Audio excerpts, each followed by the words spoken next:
May aga mga kabombo karon makaupod naton si SFO1 Alexander G. Alinsugay, ang Chief Intelligence and Investigation Unit mismo sa Bureau of Fire Protection, Coronadal. Sir, mayong aga sa imo. Mayong aga man, ma'am, kag mayong aga sa mga viewer natin subong no sa nga programa.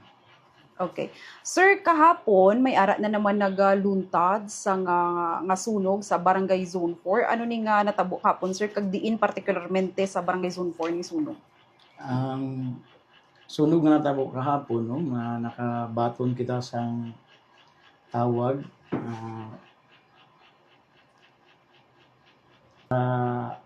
based sa amon record alas 3:55 gahapon 12 January 2026 nakabaton kita sa tawag.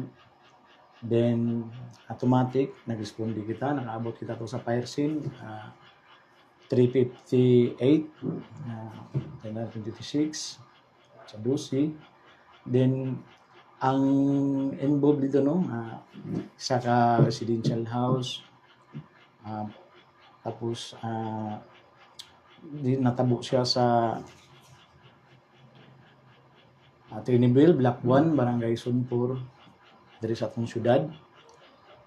Then ang tagiya sini si Lenora Gulang, ang occupant si Jennifer Vitalidad, kag ang atong news based sa BP initial no sa fire incident damage. Nakaabot siya sa 3,750 kay ang nakaon nga damage sa kalayo nasa mga 10% lang. Then na-classify siya as class D. Base man sa inyong initial nga investigasyon, sir, diin gid naghalin ining sunog? Sa subong ongoing ang investigation ta para ang gina-determine kung di nagumpisa ay ang sa investigation ta ginalantaw ta man na kung intentional kag accidental. So sa subong ma'am gina-investigahan pa gid. Ini ba nga balay, sir, made of ano siya? Light materials siya ma'am. Okay. Naubos gid ba sunog ang balay, sir, or may mga nasalbar ba sila nga gamit? May ara ba casualty man sa nasambit nga naga-star sa balay? Please God ma'am, nakatawag dayon kag hindi na kalakta gid ako ang kalayo kay nasib na to. So ara lang siya sa mga 10% kag ara pa man tong mga panel. May napagwa ba sila nga mga gamit, sir, during sang sunog, o may nasalbar ba sila nga mga kagamitan nila sa sulod sang panimalay? May ara ma'am kay ang nakuan lang sa kalayo kung dito man lang sa kwarto sa mga sala kuan wala at is lang siya. Wala man sa may naulamid pagid nga iban man nga balay, sir, kay daw nakita naton dito sa area daw may mga balay pagid sa kilid, wala naman naglapta ang kalayo, sir. Wala na ma'am kay na control na sigla na ko. Sir, ano ba dapat or saan ba dapat gamiton ini nga fire extinguisher? Kung dako na ba ang sunog, makaya pa ba siya sang fire extinguisher or ano man? Ang fire extinguisher ma'am, fire extinguisher very important din na siya kay kasi ano nga klase nga halinan sa kalayo, electrical, ang ginatawag naman sa gasoline, kag sa mga solid na fuel na kahoy. Tested din na siya ma'am. Ang fire extinguisher very important siya, lalo na pag nag-umpisa halang ang kalayo. Pero pag dako na, wala na, di lagi madala sa fire extinguisher. Kag amo ginang kuan ma'am na dapat hindi gid magkahadlok sa kalayo kay ang kalayo ga umpisa sa kamay.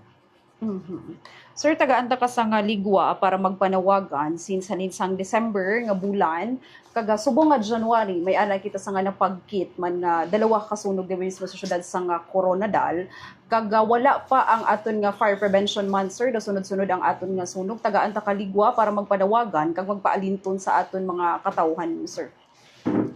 Salamat gid ma'am in behalf sa amon City Fire Marshal, Fire Chief Inspector Janil J. El Raburar, ginamon sa mga viewer ta no na vigilant tanggid halong sa aton panimalay kung maghalin kita magkadto kita kung sa diin diyan ta aton panimalay siguraduhin gid na ang aton mga appliances nga nakasaksak natanggal sa saksakan kag ang mga lutuan ano sa kusina ang tawon kung na kuan bala napatay na pan ang mga niluto mga nasipti na siya ba kag ang inyo wiring pag nakita nyo na napilas sana siya ng tawag na puno wire kag naghalog lihog kuhaw ng atensyon sa inyong nga mga electrician kay dako gina nga tsansa na magkasunog mo.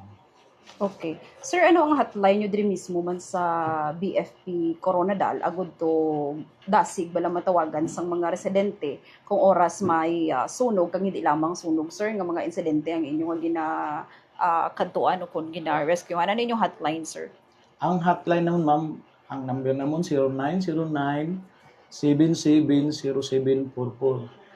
Tama gina siya ma'am no na makuan sa atong mga viewer ang amon hotline, ang amon contact number kay kahapon nakita man kung ano lang ka dasig ang respondita pag makakontak din sa amon ma'am.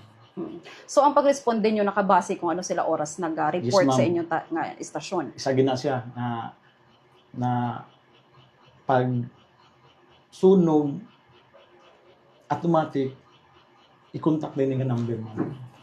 Okay. Sige sir, madamo gid nga salamat kag mayong aga sa inyo. Agdamo salamat.